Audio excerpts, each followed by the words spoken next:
Hi guys, and welcome back to the Geek Street, where the street speaks. My name is Sean, and I am a regular geek buddies over here, Harvin and Eric. Say hi, Hello, guys. hello, hello. All right. Uh, So what a week, what a week we had. Right, we had Spider-Man No Way Home, and then we had episode 5 of Hawkeye. But we will not talk about Spider-Man. Trust me, we will not give you any spoilers. In this, we tried our best. Okay, we almost let it slip, but never mind.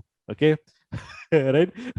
So we don't want to talk about Spider-Man No Way Home here. We have another video, a breakdown that we will give you guys, right? But this is all about Hawkeye. Let's not turn our attentions away from Hawkeye because what an episode that we had, right? Episode 5, which lays the groundwork for the final episode, which will come out this Wednesday, and it will be amazing, right? We are pretty much looking forward to it, right? I think even Harvin and Eric, I think all of us are like really looking forward to a final episode to end the year. Amazing, right? Am I right, guys? yeah, definitely. I know when you say amazing, I'm thinking about something else. No, no, no. No, no, okay. We shall use different vocabularies during this breakdown, right? Okay. So, without further ado, we want to bring you the episode 5 of Hawkeye Breakdown, guys. So, this is it, episode 5, Ronin.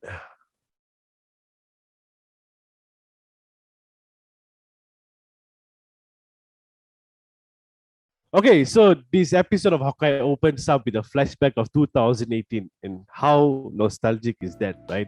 I mean, of all the things, 2018 is Endgame time, so felt like very long ago, but it's only like 3 years ago. So it was quite nostalgic, going back to even see 2018, because we get a lot of references on that, right? But this time we follow the story of Yelena. This is definitely way after the Black Widow movie, and what transpired in that, in where she goes out and try to save all these widows who were brainwashed and all that, to try to to reprogram their sort of their brains, I guess, something along those lines. So this one we follow Yelena tracking down this Black Widow called Anna. And we see that scene where she and another widow go in and try to what you call, sort of reprogram her, but then they find out that she's actually not brainwashed, that she knows what she's doing all this while, right, and so on. And then Yelena is like, how can this happen, so she also was a bit confused by that. Then she takes a small visit to the bathroom, and the next thing we know is she gets dusted. So now we know that Yelena gets dusted, because of course we have this question like, who are the people that actually got dusted, what was the experiences like. But just to see the experience of a person who got dusted, their point of view, right? So when she gets dusted, it's like literally like 5 seconds, like not even 5 seconds, like 1 second or 2 seconds, right? So she puts her hand under the water, and then suddenly, like, she gets dusted and she comes back immediately. So true what Peter Parker, Spider-Man, says in Endgame is that for them, the next thing he was just waking up, and Doctor Strange said, okay, it's time to go because they need our help. That was the line that Peter Parker told Iron Man in Endgame itself. So now we know, yeah. So that means the people who get dusted, they actually, it's just a very, very small. Although for the people who are living here on it, who didn't get dusted, it's a 5 year, how to say, struggle, right? So, and most likely they probably did not feel any pain, those people who got dusted and things like that. So it was really cool, how they created the scene where even the background itself is like dusted, and it changes color and things like that, because of course over time people redecorate their house and things like that. So we get to see from the point of view of Yelena, right? So then But I think, yeah. if you all realize that now it makes Black Widow's sacrifice even more impactful in a way, because I think that the sacrifice she made was not only for the whole world, and also of course it's for the whole world, for the Avengers, the family, her family and stuff. But obviously it's also her Black Widow family, which we saw in the Black Widow movie. So I think it somehow or other she also detected that Yelena was also dusted, And then probably the other two characters, David Harbour and also the other person also got blipped, So maybe that was also, you never know. That's why she want to make sure that sacrifice is being made. So that shows how Black Widow's sacrifice is much more impactful in a way. Yeah, the fact that maybe Natasha might have known that Yelena was also blipped, right? So hence that made her sacrifice more meaningful and quite emotional, right? Then what do you call Yelena? Then goes out into the hallway. She finds that things are different. And that now this Black Widow Anna, who now has a kid which she adopted, because we know that Black Widows cannot have children, right? So she adopted a kid, and then she says that it's been 5 years and Yelena gets all confused, and then she says, okay, I need to go and visit or see my sister if she's okay. So the thing is, like, okay, maybe this Anna doesn't know exactly what happened on Vormir, so and how she found out, we are still not sure because they didn't go into that. But yeah, so the first thing she thought was to go and see her sister, right? So that was the flashback. It was so cool, so awesome, just to see how that, and it's really nice for the director to just put it in there so that we know, okay, something like this happened, and we are just kind of satisfied to know, right, from their point of view what happened. And then we cut back to present day. It was already present day at that time, and then we now cut back to the present Hawkeye series, where we see Kate Bishop back in her old bedroom. She's feeling down, but Clint telling her to go home and things like that. And then she has an emotional conversation with her mother. And then this is the part where she tells her mother that somehow mother sort of, I think like Eleanor sort of like try to get some information from her, like, but not how to say, by being sort of like a motherly figure rather than somebody who's dominant, because we all know what's going to happen in the end. So we see we see how she acts. We have not seen Eleanor being like this, or being this attached to Kate in this kind of emotional way, because of course, I mean, any parent, even bad or good, would want the best for their children, right? So but we have not seen that part of Eleanor, and it's good to know that she might have a different motive, but she was still caring towards her daughter, and then Kate sort of like, okay, trusts the mother and says, okay, she tells Eleanor about Jack and Sloan Limited and how it's a shell company, and that Jack, might be behind, whatever that's going on at the moment, with that Avenger level threat, right? That Clint said in the last episode. Then Eleanor says, okay, she will look into it, right? And then Kate goes back to her old studio. And then this is like the apartment above the pizza shop, and then we see that Yelena is making mac and cheese, right? And it's really nice to see Florence Pugh with nice long blonde hair rather than tied up in a bun like the Black Widow. So that was, and I think she because I believe that I'm not sure what's the age of Yelena in this particular sort of like in the MCU timeline, like what is her age, but she has that sort of like a young personality, sort of like similar, maybe she's a bit more older, but sort of in a similar age group as Kate Bishop, right?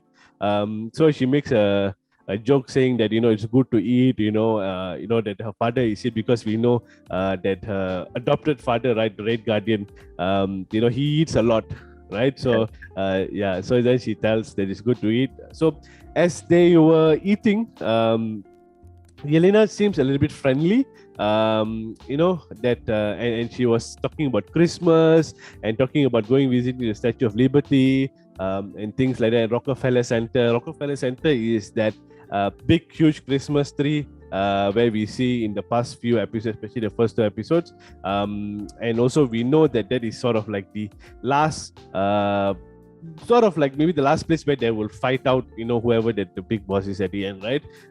So we see that, so the thing is that Kate, she sort of like grew into this sort of like investigation, and she finds that what Yelena is doing is trying to warm her down, so that she can extract information from Kate Bishop, because we know that Yelena is a trained assassin, right? And she would know how to get her way when she needs to, right? So she's sort of being friendly because she knows that Kate is young and things like that. So trying to be friendly so that she can extract information. And Kate then finds out that she's sort of like interrogating her to actually find out about Clint, right? Then Yelena, and then I mean, of course, Kate was like, okay, why do you want Clint Barton? I mean, what is his connection to you, right? Because of course she might be wondering about that. And Yelena says that Clint killed Natasha Romanoff. Then Kate was like in disbelief and didn't really believe her in that way. And then sort of like then Kate then asked who hired Yelena actually, right? But at this point, I was still thinking that it was still Val was the one, right?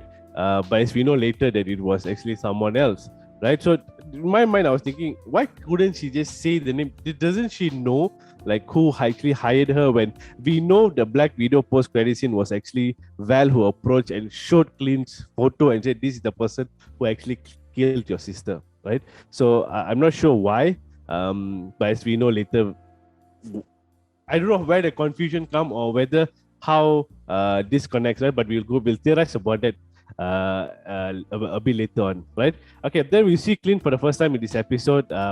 He goes to leave Pizza the dog with Grills, and then of course Grills asks Clint to stay and help. He can sleep on the couch, or he can even have his room and things like that. So Clint to stay the night and so that he can do whatever he needs to the very next day. Right. Then Grill says that Missy is the person in the previous episode. In episode 4, we see she was the one that was like sort of dressing up Kate. And then says that she has new suit. So I think the final episode we will see that purple suit that will be donned by both the Hawkeyes. Right. All right. And then Kate goes back to her house to see that the cops have arrested Jack. Right. And Jack says that he's innocent and doesn't seem to know what is happening. At this point, I thought that he was just, lying, right? I mean, what do you guys think? Do you guys think he was lying? And I mean, what's your thought generally? I don't know, the way he tried to convince them that he was innocent is just weird lah. Like it's not convincing enough. It's more like jokingly, get out, you watch, I'll get out. Don't worry, I'll get out. So I still think there's a catch to it lah. Maybe later on, maybe not now lah. Since we already know someone's revealed at the end, so yeah. No, for me, I the way he was so cool about it, like the cop comes and arrests you, you definitely want to keep your mouth shut. You want to say anything, you probably lawyer up with this. But the way he was talking, like like don't worry, I have these cops in my pocket. I will get out soon or something like that. So that was my feeling as well. Towards what. But for me, I have this also thought in the back of my head that probably this is stage and Jack still has something to do with it. So we never know, but we will find out as we go into the final episode, right? And then Clint then is seen at the bridge where it was a really nice throwback. That bridge where that first iconic Avengers shot, where they go around and showing the Avengers, right, in that circle with the Avengers team. So at that particular bridge during the Battle of New York, right? So in that bridge, there's actually sort of like a commemoration to the Avengers who actually fought and saved New York. So there they have the what they call the names of the Avengers. So Natasha Romanoff's name is there, and so Clint then takes off his what they call hearing aid. Yeah, hearing it, and he says to Natasha that he knows that she took him out of the Ronin character, right? That she brought him back from the Ronin character, and he knows that he doesn't want to go back into it because that Ronin life was not something that was him, right? It was because of the anger that he felt towards losing his family and the sadness that he had within him that drove him towards being that Ronin persona. So she was the one that brought him out of it, and he was saying he is sorry because he needs to do it again, right? Because in order for him to probably save Kate or to save the whole situation, right? And it was really a sort of like a very touching, and we see throughout the entire episodes, we see what relationship that Natasha and Clint have, that sort of like a really close friendship, that even though that one person died, that friendship is still there, so I really like how they are sort of like closing that arc on Clint Barton, putting him through the motions and revealing who he really is, because previously even in Avengers movies or the previous MCU movies, there's very less that we see that Clint reacts to, right? He's always that mercenary, that assassin, and sort of like heartless and ruthless. But now we see that he actually is human after all. Yes, he is human, but he has that human emotion after all, even though that he is trained to kill. Right? So I think there was really nice way and subtle way to just sort of like come to the close of his character arc. Then he says to Natasha, speaking to her, maybe like sort of like in speaking to her, hoping that she might hear wherever that she may be after her death, saying that he played her death many times in his head, hoping for a different outcome, and he knows that it's not going to happen, right? That there's only one way that it was meant to be, whether he was him or her, right? And then she was the one that had to give up her life, and then she will forgive him, and then hoping that she will forgive him for what he's about to do, and what he's about to do we will find out in a while, right? Then Clint then calls Laura to say that Maya has the watch. She was updating him, and he was updating her, and so on, right?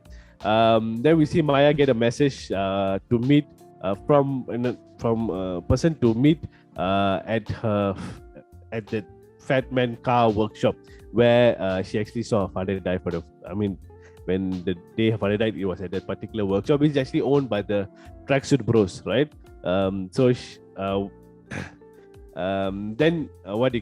We see the particular scene where Maya is waiting, and then we have the Tracksuit Bros all around, like sort of like in shadow, right? I mean, not shadow lah, but they were trying to sort of ambush whoever that is coming to meet her. It was a very bad ambush. I think they just suck at it lah. I think they, with all the comic, we find out that they really they don't know how to do it lah. Yeah, then we see the Ronin take them out one by one. I think it was the most easiest hit ever, which leaves Maya and Ronin one-on-one. And it was a really good fight scene. That shows that even Maya with a prosthetic leg, right? Even she can really, really fight. And yeah, and the way that the sword hits her prosthetic, you can hear the sound. So it shows that she still has the prosthetic legs, and she still is sort of like not a fully able person, but she does things like a fully able person, right? Which shows that she's really well trained. Just about a bit about Maya Lopez, I think as we see from this episode, when she's having one-to-one with Hawkeye, we can see that she's almost on par with Hawkeye, because as we know, her abilities is to copy people's fight, on the go kind of thing. More like obviously very similar to Taskmaster kind of thing. So, but then we do still see that Hawkeye does take her down, but definitely she's getting her own series, right? So I think there is a build-up to it. She eventually becomes even more good at her abilities, So yeah. But we didn't really see that sort of like a replicative move that she can do in this particular fight scene. But maybe because she's more on fighting with emotion rather than fighting with her head, understandably, because the Ronin killed her father, so but then again, we also doubt whether it was really Ronin who killed her father or not, right? Okay, so in that fight scene, they fight it out, and then Maya then falls down, and then Clint unmasks himself, and tells her that, okay, this is me. I'm the one who donned the Ronin persona, and says that you and I, we are not different. We are somewhat alike, and he goes on to say that the person who her boss was the one that approved an informant that came to him to tell them about the tracksuit mafias, right? And whatever shady dealings that they had, and so on. So this sort of puts a light to to say that, okay, what actually happened that night that her father died, right? Like, what happened? Why did the Roni actually go there? Because to take a look to look at it, like, okay, yes, the tracksuit mafias are sort of like a organized crime, but the organized crime is not as bad as the yakuzas, or the Mexican cartel and things like that. They're not that bad, right? Or their level of crime, right? Because of course we know that they are part of an organized crime, which they do different things, right? So yeah, so why would that happen? Is it because William Lopez was about to turn on the mafias, or whether William Lopez wanted to do something for the sake of his daughter? We don't know, right? So maybe in the Echo series we might go through that, right? So then we see what they call, of course, Kate Bishop with the arrow, standing on top of the building, like very Hawkeye-esque sort of like persona. So then Kate and what they call, Clint, they just get away, and then what do you call, Kate actually gets away with the Uber. That was funny. And then Maya then goes and meets Kazi, and then Kazi says, and she asks Kazi this very important question, right? Where were you the night that my father died, right? Because now we know that Kazi wasn't there, and we know Kazi is like core and center of the tracksuits, right? Why wasn't he there? Because he was sort of like second in command, I believe, at that time. And why wasn't he there to protect her father, right? So, and then he said he didn't get the call for the meeting that night and things like that. So it also sheds light to what is Kazi's role in all this, right? Is he the informant, or is he part of whatever bigger plan that there is, right? So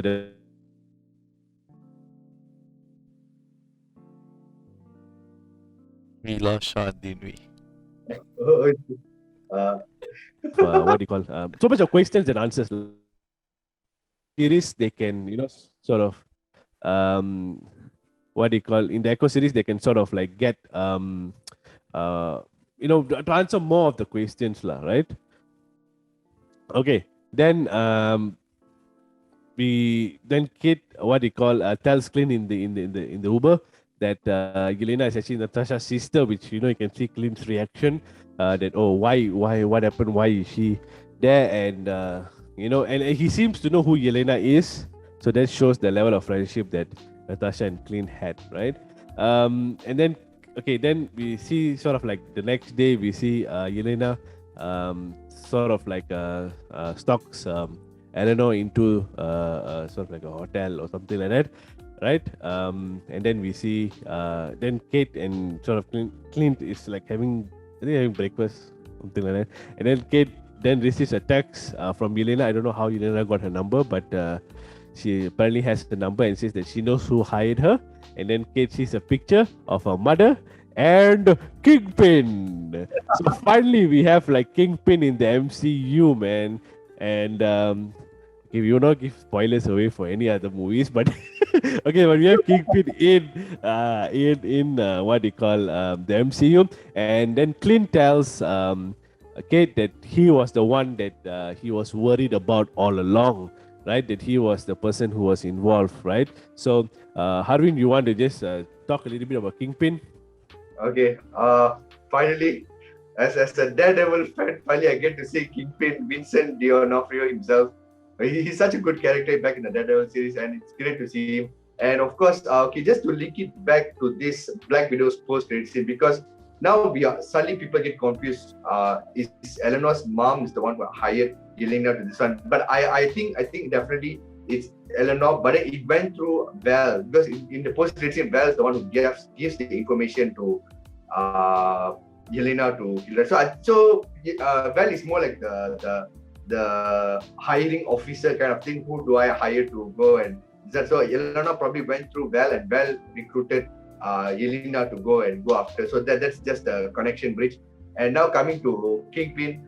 Okay, so I feel like in this whole series, definitely Kingpin won't be the big bad. He is the one who is controlling everyone from everything. He's the big Kingpin, right?